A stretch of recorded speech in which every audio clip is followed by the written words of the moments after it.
town was tense. The streets buzzed with protest, voices echoing off concrete like a city on edge. Out of a small coffee shop, a black woman stepped into the heat. A heat not just from the sun, but from something deeper: unrest, injustice, frustration. She wasn't looking for confrontation. She just wanted quiet, a break. But the moment she crossed the street, the air around her shifted. Officer Darren Collier watched her, saw her pause, and decided, without reason, that she was a problem. He didn't ask questions. He didn't care who she was. To him, she was just another face in the crowd. What he didn't know? She was a federal judge, a woman whose words held weight in courtrooms, whose silence had outlasted louder men. But out here, she was just a target. The city pulsed around them. Sirens above, chants ahead, boots on pavement behind. She was walking calmly, avoiding the crowd, minding her own space. But that wasn't enough. "Move!" the officer barked. She looked at him, confused. There was no one in her way. "I'm not blocking anything," she said, still steady. "Just walking to my car." But something about her composure, her unwillingness to shrink, cracked his mask. He didn't speak again. He raised his baton and swung. The blow landed between her collarbone and neck. Her coffee fell. She stumbled. Gasps exploded from the crowd. Phones shot up, recording. She clutched her shoulder, more in shock than pain. "Are you serious?" she asked. Then he nudged the horse forward. The animal struck her full force, throwing her to the ground. Her hands scraped across the pavement. Her voice rose, now urgent. "Back off!" More officers rushed in. One shouted at her to get down, not realizing she was already there. Another grabbed her arm and twisted it behind her back. "I am a federal judge," she said. "My name is Marlene Stokes. You're making a serious mistake." No answer. No hesitation. Just silence, cold, official, and deafening. Her composure didn't matter, not to them.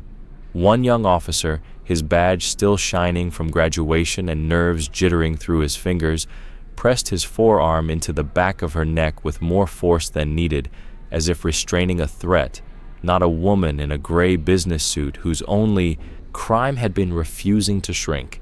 Face down on the burning sidewalk, heat seeping into her cheek, she tried to shift slightly to ease the pressure. "Stop resisting," he snapped, though she hadn't moved at all. Another officer stepped over her like she was a piece of furniture, yanked her bag from her side, and tossed it to the curb like trash. The protest that had filled the plaza with noise moments earlier fell quiet around her. Phones were out. People stared. Some yelled at the officers to stop, but no one crossed the line. No one helped. "I am a sitting judge of the United States District Court. Verify my ID," she said, slower now, more deliberate. The officer above her muttered, "You're under arrest," and yanked her up. No explanation, no rights read, just cold metal biting into bone as the cuffs were tightened. Her wrist, already swollen from the fall, screamed with pain as he twisted it, marching her across the plaza past silent onlookers who now realized too late. She hadn't been protesting. She wasn't shouting or holding a sign, just walking. Her heels clacked unevenly as they half-dragged her toward a waiting police van. She held her head high, jaw clenched, trying to walk with dignity despite the searing pain in her wrists. The officer who struck her, Keir, she'd later learn, walked casually beside them, baton swinging at his side like it was nothing. Someone in the crowd shouted, "What did she do?" Another answered, "Nothing." She didn't do a thing.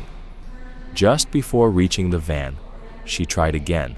Her voice cracked from the sheer effort of holding herself together. "I am a federal judge," she repeated, not a plea, but a statement, a fact. Collier squinted at her. "Get her in the van. We'll sort it out downtown."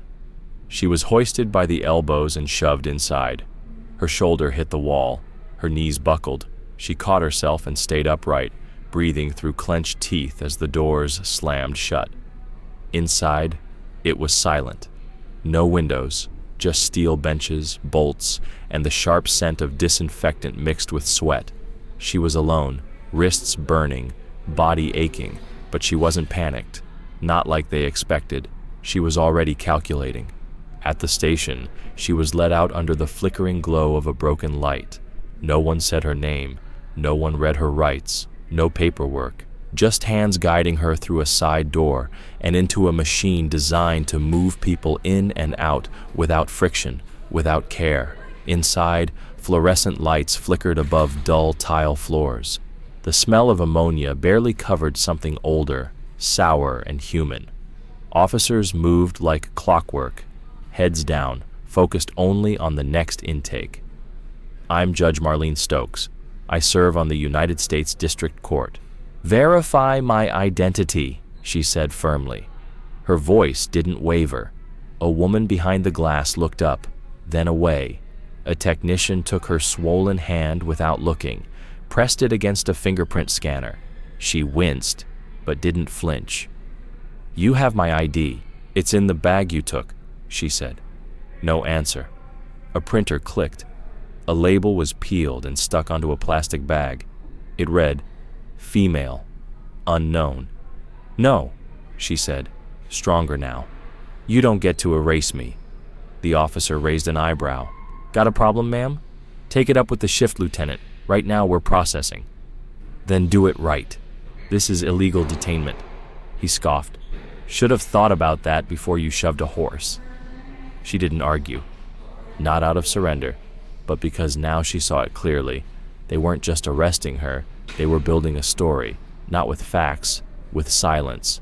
There was no shouting, no dramatic confrontation, just silence, sharp and systematic. Her name didn't appear on any forms. Her fingerprints weren't attached to any title. It was a quiet kind of erasure, the most dangerous kind, the one done with protocol and indifference. They took her photo under flickering fluorescent lights. Dried blood beneath her nose looked like shadow. Her left eye had begun to swell, her temple puffed into a mound. No one asked permission. No one paused.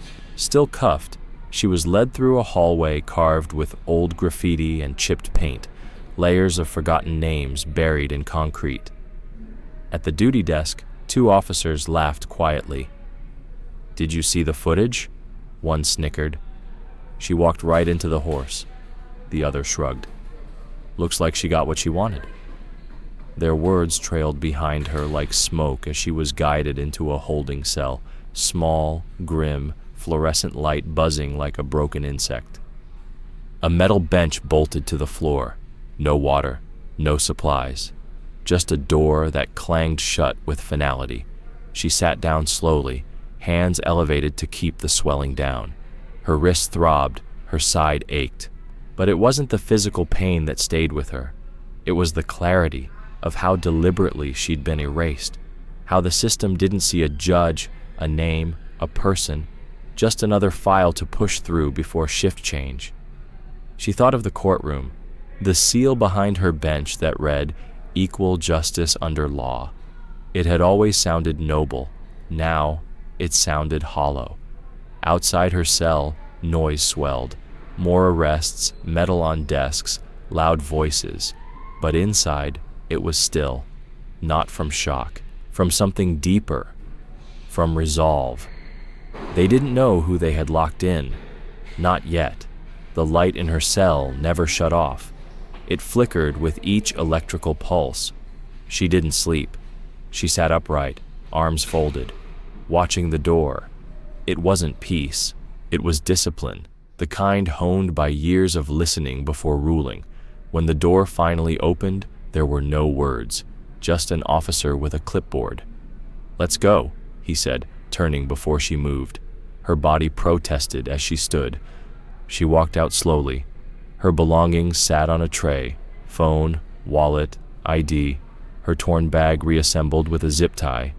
No paperwork, no charges, no apology, just a buzzing door and a hallway that emptied into daylight. The sun hit her like a wave. Her name had never been called, her rights never read, her identity never confirmed. Across the street, her driver waited. alerted only after her clerk realized she had missed a scheduled call. No sirens, no explanations, just swelling, silence, and a truth that cut deep. In their system, she hadn't existed. She got in the car without a word, closed the door with the quiet of someone who had chosen her battlefield. On the way home, she didn't check her phone, didn't speak. Her wrist had darkened into bruised purple, her cheekbones still raw. Her robe, still hanging back at home, felt like it belonged to someone else. The city outside moved as if nothing had changed, but everything had. At home, she went to the bathroom, undressed carefully, and faced the mirror. Her reflection stared back, swelling, bruises, red in the eye, a lip split, and silent fury. She took a photo, not out of rage, out of evidence. She cleaned her wounds with steady hands. By the time she turned her phone on, it was nearly noon. Messages poured in, missed calls, news alerts, headlines. But now, she was ready. At the top of her phone screen, one notification glowed brighter than the rest.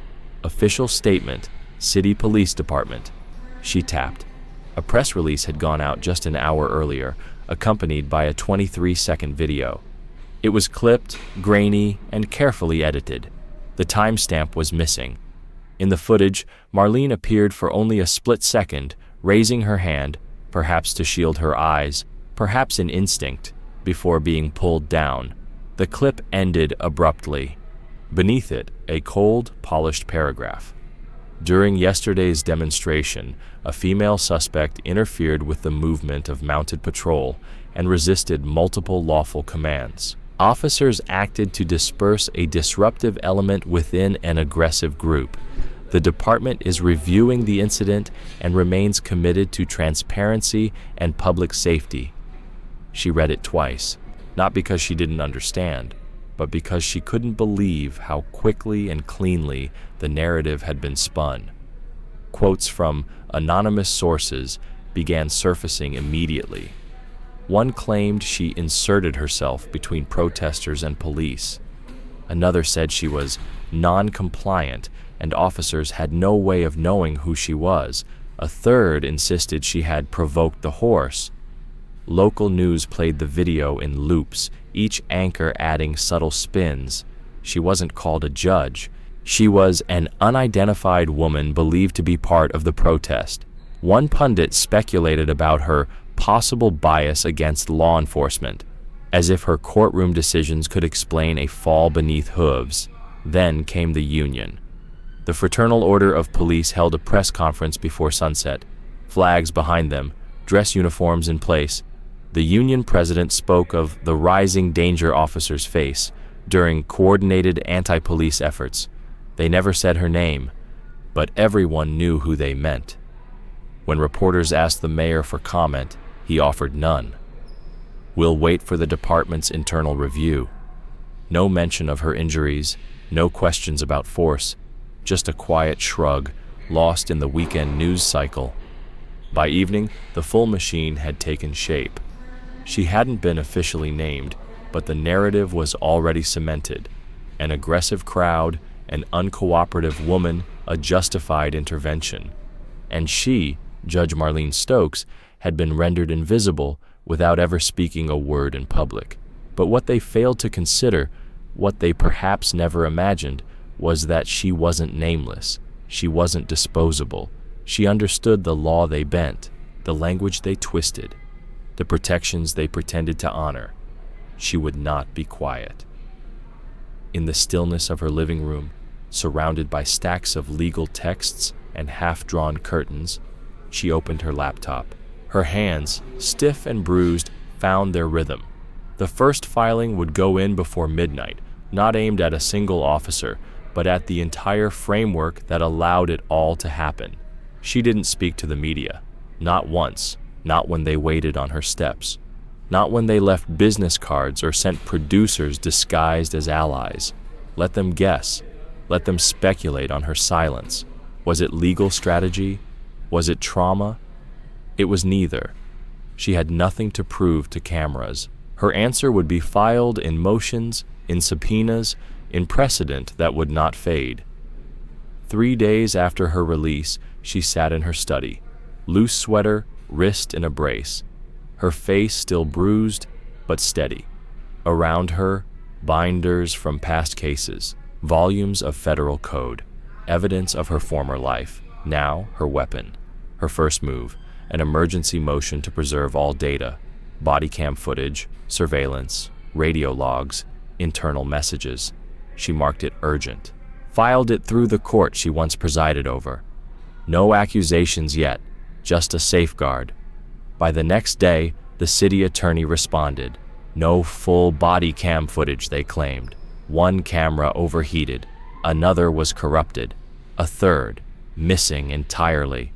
But she knew better, and now the real case had begun. The department claimed it was a simple oversight, that the body cams had never been activated due to administrative error. They submitted a signed statement from the precinct's technical supervisor asking the court for understanding, citing high operational demand. Marlene read their excuse carefully, once, then again.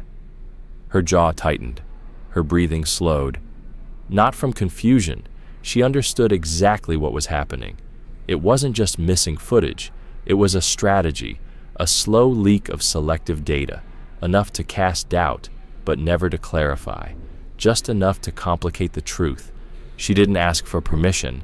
By that evening, her legal team was in motion, former clerks, civil rights attorneys who once stood before her in court. Together, they filed a second wave of legal action, subpoenas for every internal document connected to the mounted patrol, shift logs, discipline records, training manuals, complaints, and emails from the 3 days surrounding the incident. The city responded with black ink. Entire names vanished, timestamps blurred, pages censored like state secrets.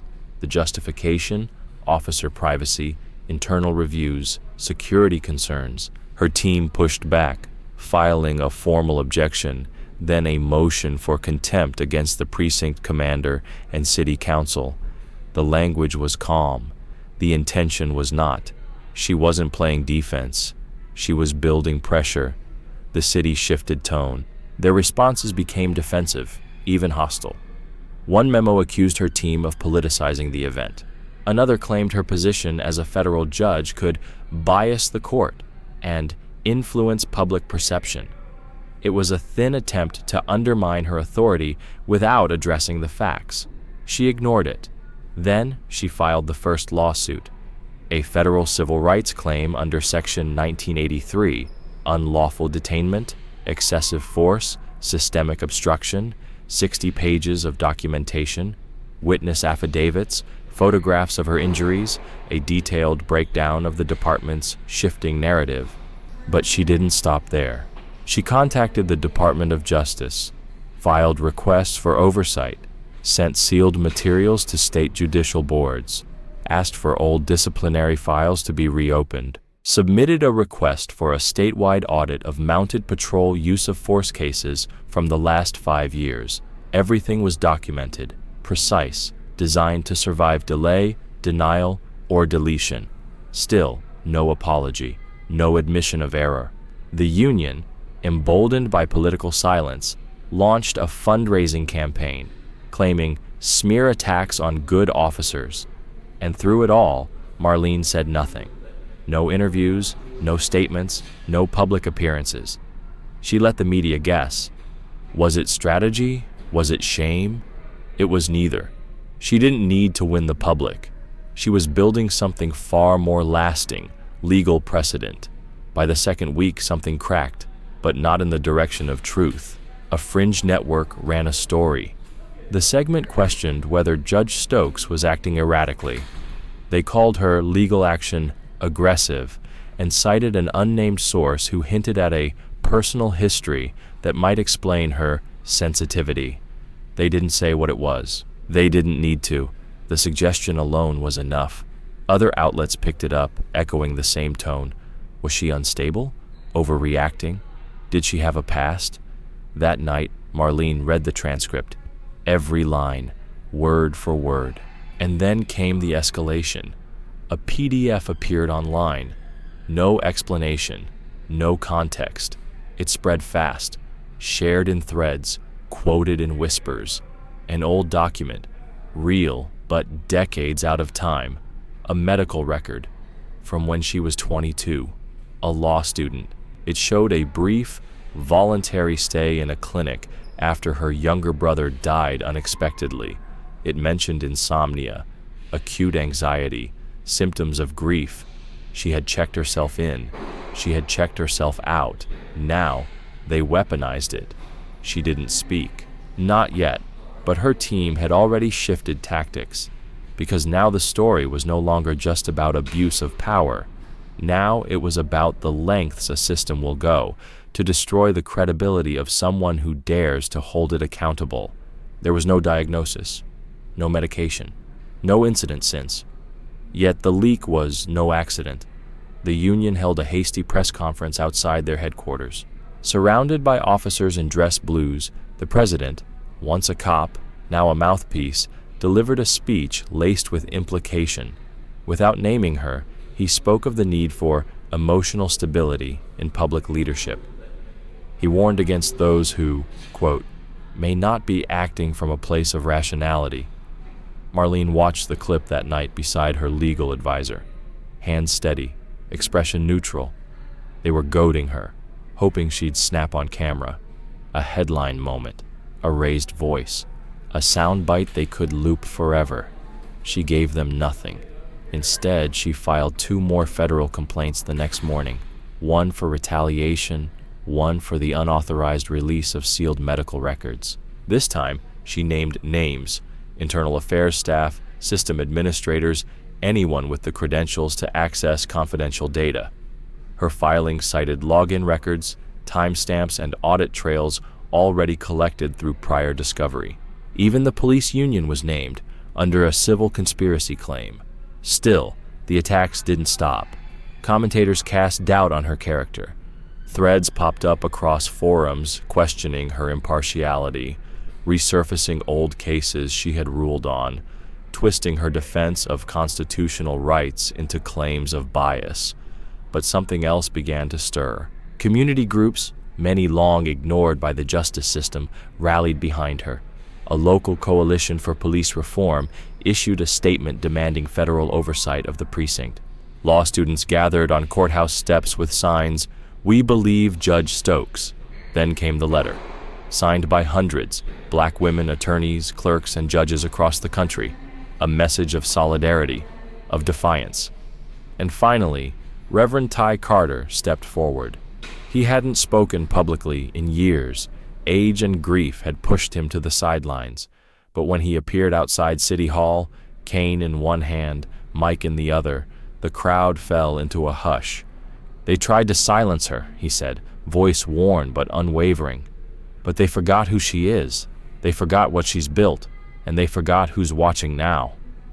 The people didn't cheer. They stood together, silent, steady, unshaken. Marlene watched the rally from home. Her name no longer the subject of scandal, but the symbol of something larger. She didn't smile, didn't cry. She simply turned back to her desk, filed her next motion, and braced for what came next. Because it was never just about her.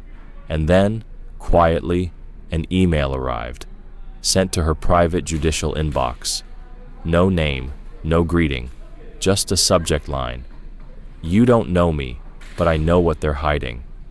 The message was brief. The sender claimed to be a former officer, said he had access to internal records, that he had watched what they did to her, and couldn't be silent anymore. He left a burner address. One line stood out. "They knew who you were.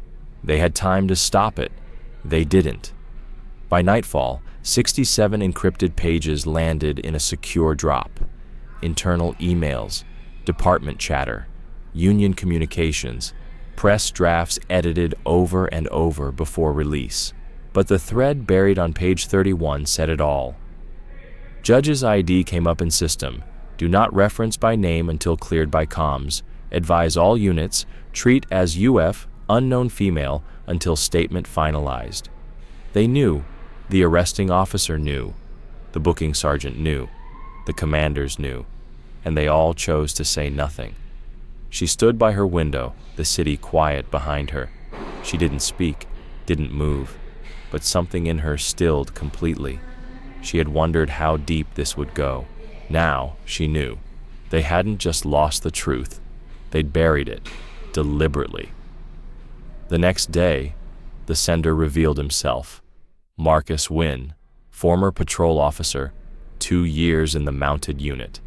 His name had never reached her bench, but it had surfaced before, quietly, in internal review reports, a footnote in a system that didn't want to listen. Now, he was the voice that might break it open. And Marlene, she was ready. The name Marcus Wynn had barely registered when she first saw it, a footnote in an old crowd control dispute. But now, she would never forget it. After leaving the force, Marcus had quietly kept access to an internal comms channel the department forgot to close. Through that link, he watched it all unfold. Within 30 minutes of her arrest, he said, the precinct had flagged her identity. And the orders came swiftly.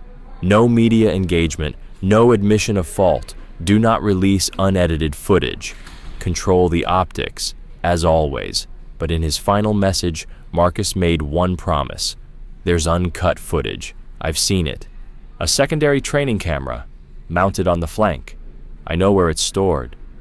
That changed everything. Her legal team sprang into motion. Within hours, they drafted sealed motions demanding access to off-network archives maintained by the mounted unit, training files, disciplinary clips, raw deployment footage. Quiet, tactical, no warning. Meanwhile, the smear campaign deepened. A columnist ran a piece titled, "When Judges Act Like Activists."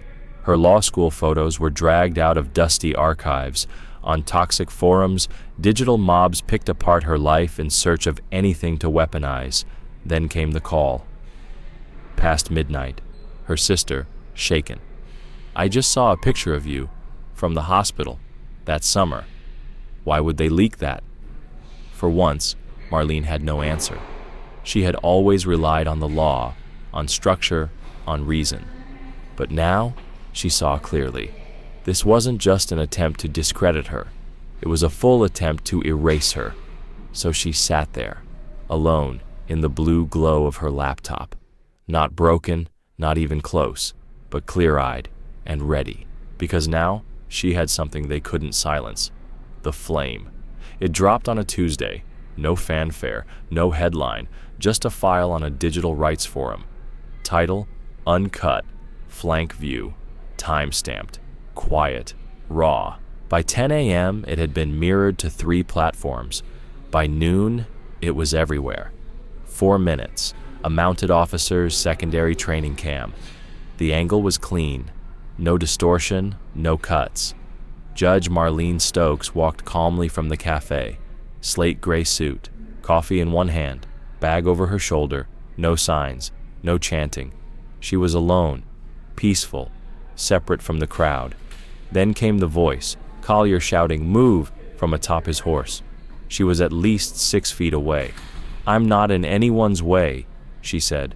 And then, his baton struck her collarbone. She stumbled. The horse charged. She fell. The final minute was devastating. She sat dazed on the ground. Officers rushed in. One dragged her. Another pressed her face to the pavement. She shouted her name again and again. "I am Judge Marlene Stokes." No one listened. She was cuffed, bleeding, hauled across the street like evidence. No threat, no resistance, no justification. And when the footage ended, the internet exploded. Hashtags once buried reignited. We saw Hurrah Stokes unedited, Bar Josh, no justice, no edit. Civil rights organizations reacted within minutes.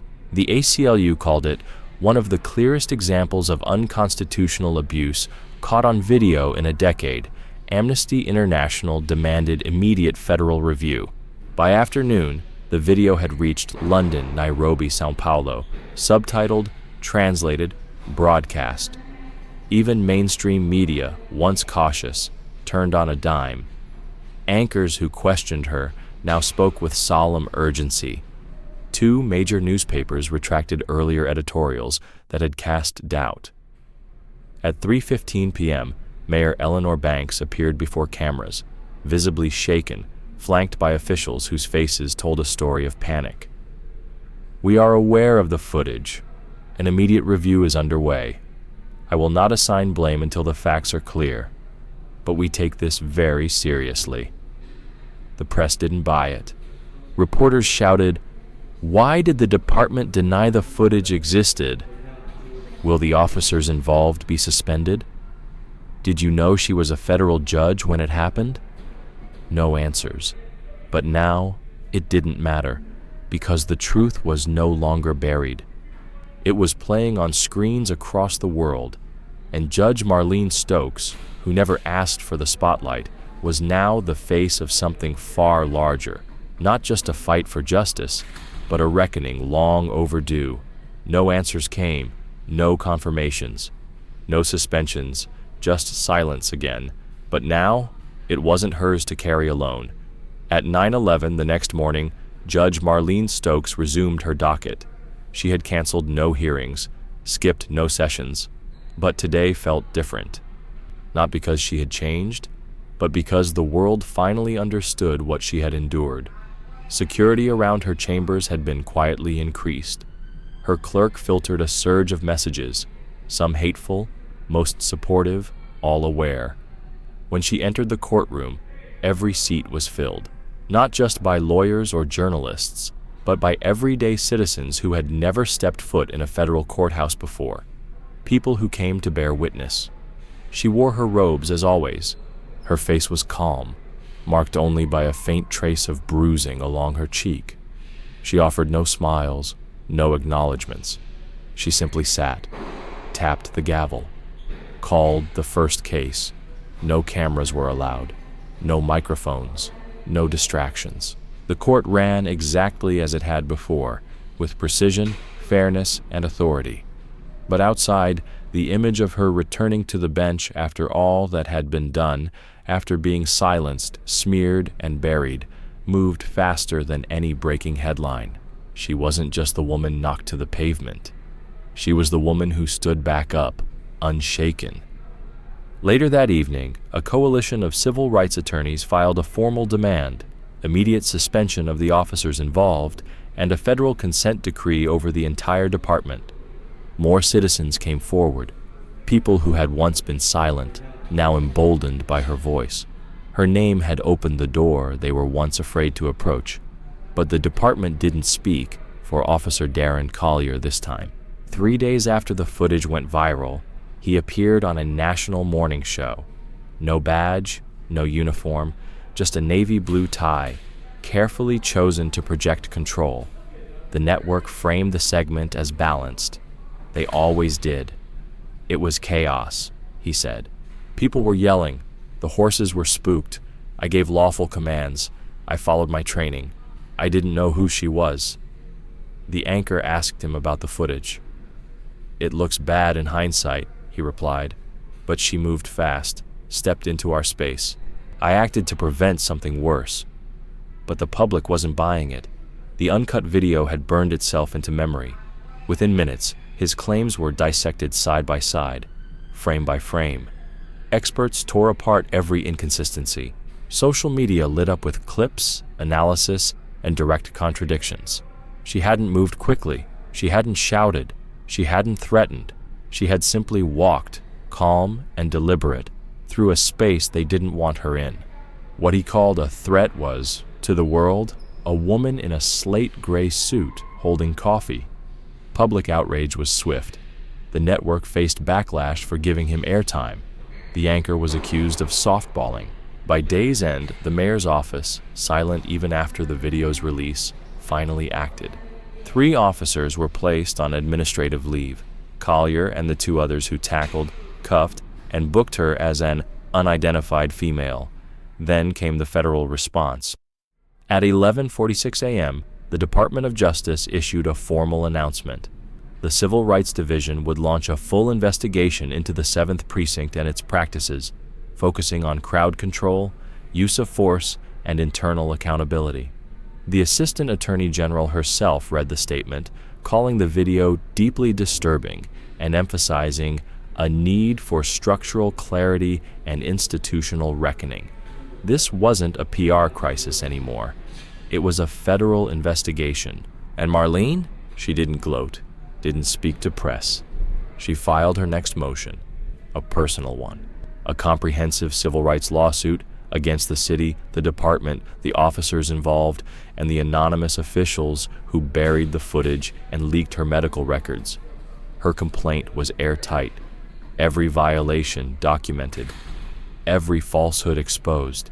She wasn't just demanding justice, she was defining it for everyone who had been erased before her. She wasn't suing for sympathy, she was demanding accountability. And just 48 hours after filing her federal complaint, the city came knocking, quietly, through back channels. They offered a settlement, a large one.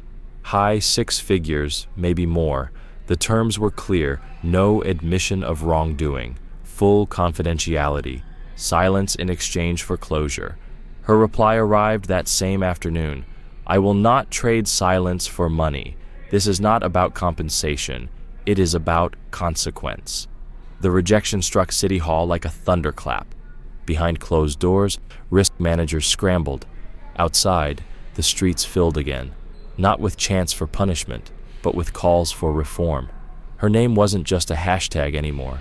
It was a statement, a boundary line, a reminder that truth, once exposed, cannot be unseen. From her apartment window, Marlene watched the people, faces raised, phones lifted, signs held steady. She did not address the crowd. She had already chosen her path. And now, the movement moved without her. That was the point. But behind closed doors, she was far from done. Depositions were scheduled, hearings prepared. Her legal team grew, reinforced by scholars, advocates, and former clerks who recognized what her case now represented. Not just personal injustice, but a structural fault line in the justice system itself. She no longer trusted the system to fix itself, so she would make it answer. There would be no missing footage this time, no press spin, only facts, and the resolve to make them matter. When the federal grand jury convened just blocks from the plaza where she was arrested, the deliberations were quiet, methodical, airtight. The evidence told the story. The indictment came without drama, no headlines, no podium, just a plain statement. Officer Darren Collier was charged with federal civil rights violations under color of law, excessive force, false arrest, and obstruction of justice. The city was stunned, expected, feared, but now undeniable. The union issued a hollow statement of support for law enforcement. The department promised cooperation. But the real blow came next. Marcus Wynn, the former officer who leaked the footage, agreed to testify under oath. He confirmed it all. That within 30 minutes of her arrest, command staff knew exactly who she was. That deliberate choices were made. Don't release her name. Don't admit fault. Don't allow unedited footage to surface. He read aloud internal emails, lines like, hold release until legal clears. Better to scrub now than walk back later. He named names. 2 sergeants, one still active, one in internal affairs, who had distributed edited footage before the department's press statement. No more speculation, no more benefit of doubt. And then, the pressure reached the top. Chief Elenena Phelps, once shielded behind press statements and vague remarks, was now squarely in the spotlight. For weeks, she had claimed ignorance, saying she hadn't been properly briefed.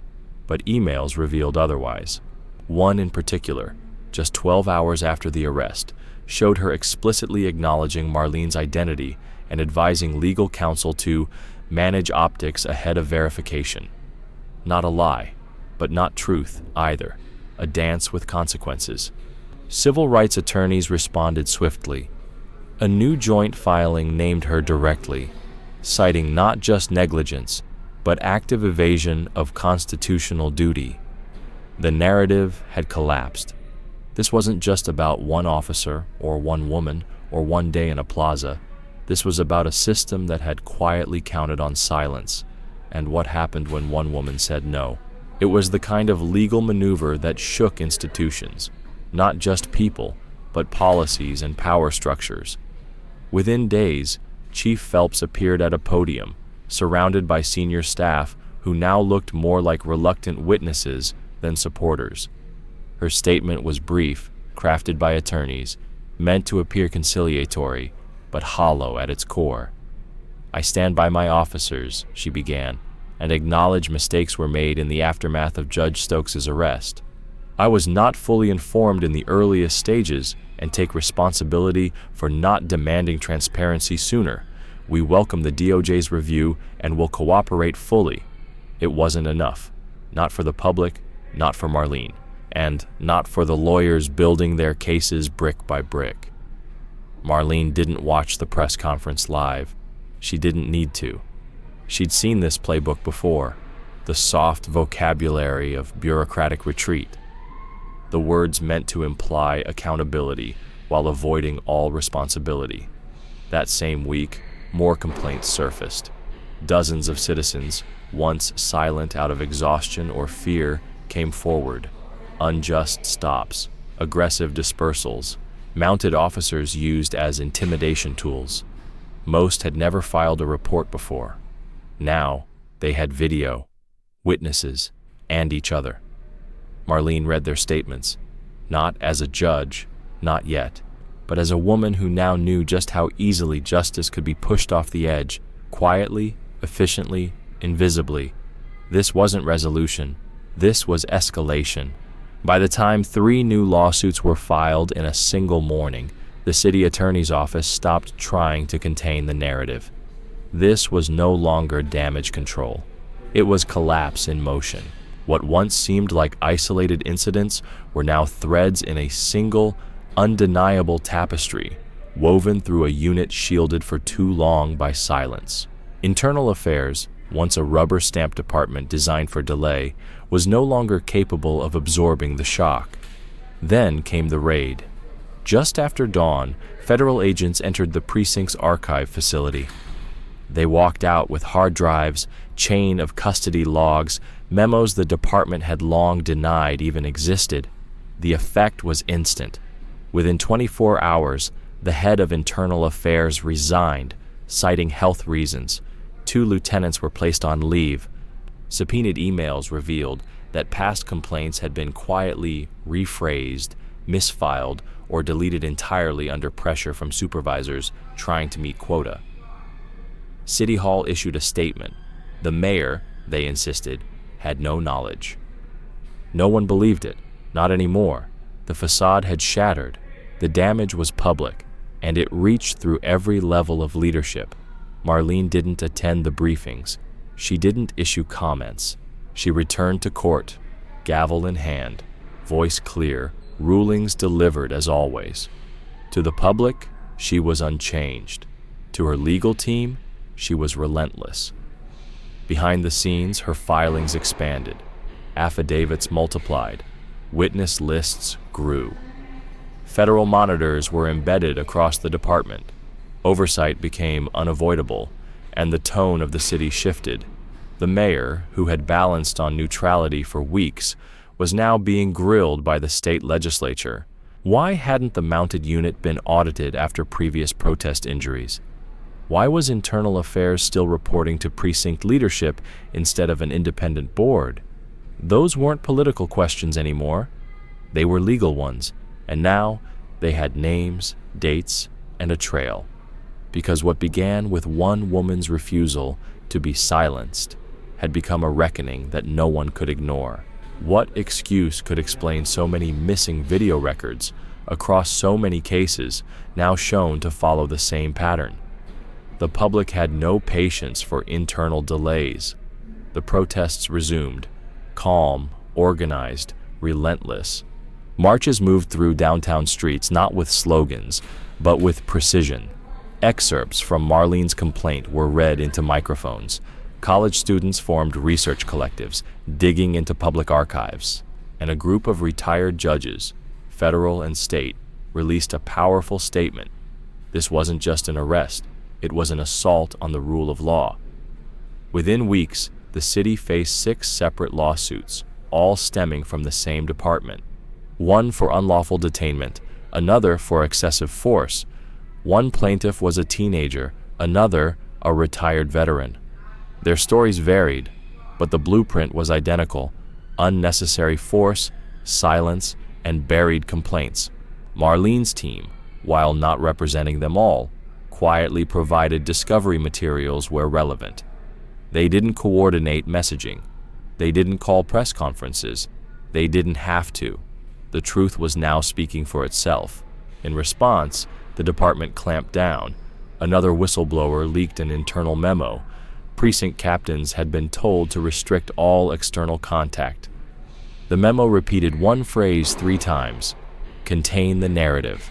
It ended with the usual hollow refrain: we must protect departmental integrity. But once integrity cracks, it doesn't repair with memos. Chief Phelps hadn't appeared publicly since her last statement.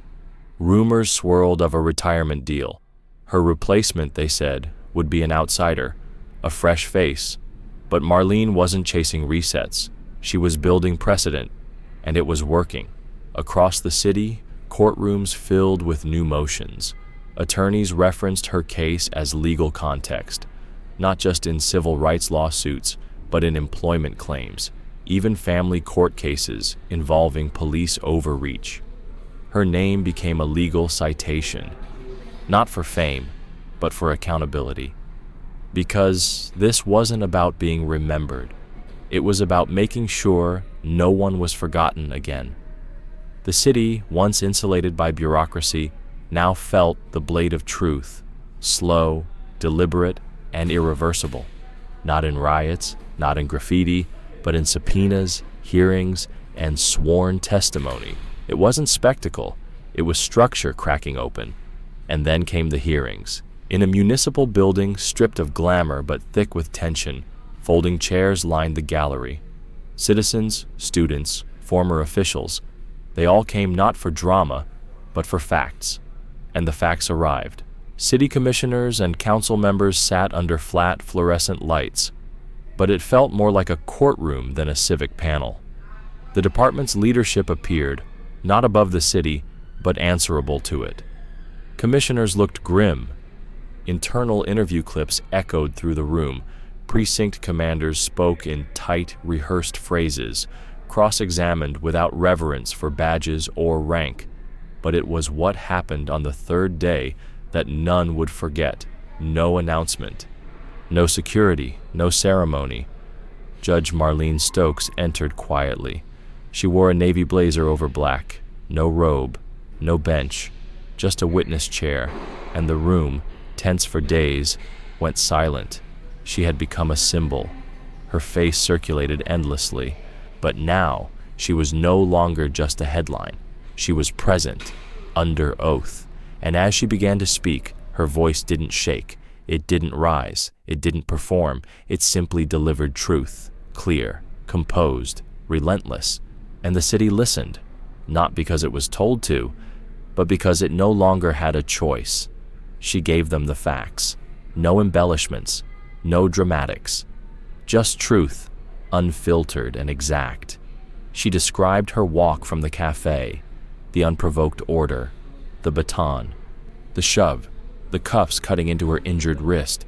She explained how she identified herself repeatedly, how they ignored her, processed her as nameless, denied her medical attention. She didn't raise her voice. She didn't need to. Each word landed like a gavel. When asked why she refused the city's settlement offer, she paused, not for impact, but for clarity, then said, because this was never about compensation, it was about correction. No applause followed, no interruptions, only silence, the kind that settles when something irreversible has been said. Her testimony lasted just under 90 minutes. What followed was a flurry of questions, some legal, others political. No one wanted to appear too sympathetic. too critical, too exposed. But Marlene gave them nothing but precision. Her answers didn't invite opinion. They left no space for spin. And when she left, the room didn't exhale. It reflected. The ripple was immediate. Public trust in the police union, once unshakable, plummeted across all communities. Even moderates who had once remained silent now felt betrayed. The union president canceled a scheduled press conference. Later, cameras caught him leaving City Hall with legal counsel. The oversight board issued a unanimous recommendation: disband the mounted patrol, suspend all involved officers, rewrite use of force policy, ban baton strikes to the upper body, require identity verification, guarantee medical access within 30 minutes of arrest. The city council passed the reforms into binding law within days. The mounted patrol, once a symbol of control, was gone, dissolved, dismantled. The horses were reassigned to parks and therapy programs. Their officers were offered desk roles or early retirement. Some took it, others resisted, but the unit no longer existed, not in uniform, not on paper, not in practice. What remained was more lasting: a rewritten code, new boundaries for force, new standards for justice. And though her name wasn't on the legislation, everyone knew where it started. National outlets ran the story within a week. Editorials in the New York Times, the Washington Post, the Atlantic, legal scholars cited her case, law schools added it to their syllabi. A leading journalist called it the most consequential judicial act of the decade, without a single verdict issued. But Marlene never stepped into the spotlight. No interviews, no awards, no panels. She returned to the bench. Rulings were issued. Hearings moderated, and those who entered her courtroom saw the same deliberate authority as always, except now there was no confusion about who she was. To those who once tried to erase her, who bet on silence and secrecy, there remained only three things: her testimony, the policies rewritten because of her, and a legacy they could neither bury nor bend. The shift wasn't loud, no banners, no parades, but it was real, and it would not be undone.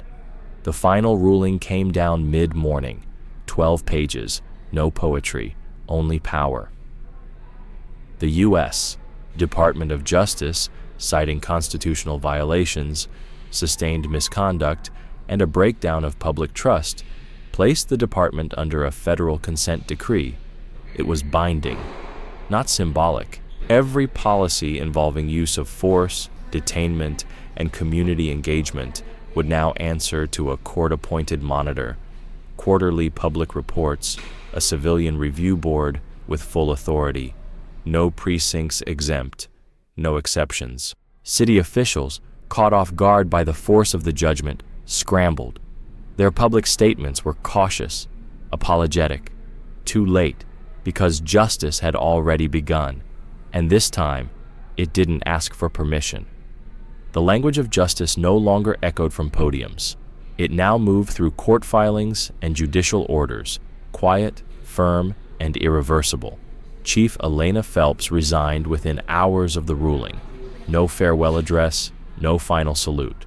Just a memo sent at 3:27 p.m., thanking her colleagues and confirming her departure. Effective immediately. She left through a side door, shielded from cameras. No applause, just the sound of a car door closing on a decades-long career. The union president's exit was even less graceful. Leaked financials exposed misuse of funds meant for officer defense. Secret recordings revealed disinformation efforts tied directly to Marlene's arrest. He was voted out in an emergency session. A defensive statement followed, blaming external pressure. No one listened. His influence was gone. And Marlene? She said nothing. No commentary, no interviews, no courthouse steps. She showed up the next morning, on time. Entered through the west corridor, past security, climbed the marble stairs. In her courtroom, the air was calm. Her clerk sorted filings with familiar rhythm. Officers nodded in quiet recognition. There was no awkwardness, No performance, just the unspoken truth that what had happened, what she had survived, was now part of the record. She wore her robe, plain, black, worn not as armor but as function, as authority earned. She entered the chamber, took her place behind the bench. The gallery was full, not with cameras, but with people, interns, families, former defendants, lawyers, observers, and in the third row, just behind her left shoulder, sat a young officer, new to the force, crisp uniform, unreadable eyes. He wasn't checking his phone. He was watching her. Marlene saw him, didn't speak, didn't nod, but her gaze lingered, and in that moment, he understood. This room wasn't what it had been. It had changed, not perfected, but transformed. The first case on the docket was routine, a motion to suppress evidence in a drug case. The attorneys presented their arguments. The room seemed to hold its breath, waiting for something grand, cinematic, but Marlene gave them what she always had: composure. "We'll proceed," and the court resumed. Not broken, not breathless, but whole. Outside, headlines scrolled. Consent decree finalized. Chief resigns reforms. Begin mounted unit dismantled. Judge Marlene Stokes returns to bench. But inside, only one truth mattered. Justice had survived, not untouched, but unshaken. She walked home just after dusk, her heels soft against still warm pavement. Same city, same buildings, same lights, but the air felt lighter, not healed, but open. At 9th and Mason, a stranger stepped beside her. A glance, a voice. "Thank you." Marlene nodded, quietly, and the woman disappeared into the crowd. Down the block, a mural loomed. Grayscale, her likeness, mid-step, not heroic, just real. She didn't pause, didn't need to. At home, her inbox was full. Letters from women she'd never meet. Stories of arrests, of silence, of pain. Some wrote in thanks, others in grief. Most just wanted her to know they were watching. She read a few, then shut the screen. This wasn't victory, and it wasn't closure. Yes, the mounted unit was gone. Yes, the decree was real, but the machine turned elsewhere, in other precincts, under other names. Change didn't arrive with headlines. It had to be worked, day by day, filing by filing. She stood by the window, watching the taillights blink red across the avenue. Then she turned to her desk, pulled a fresh notepad close, and began drafting a proposal, a new motion, judicial reviews of arrest practices citywide. No cameras, no speeches, just the next motion.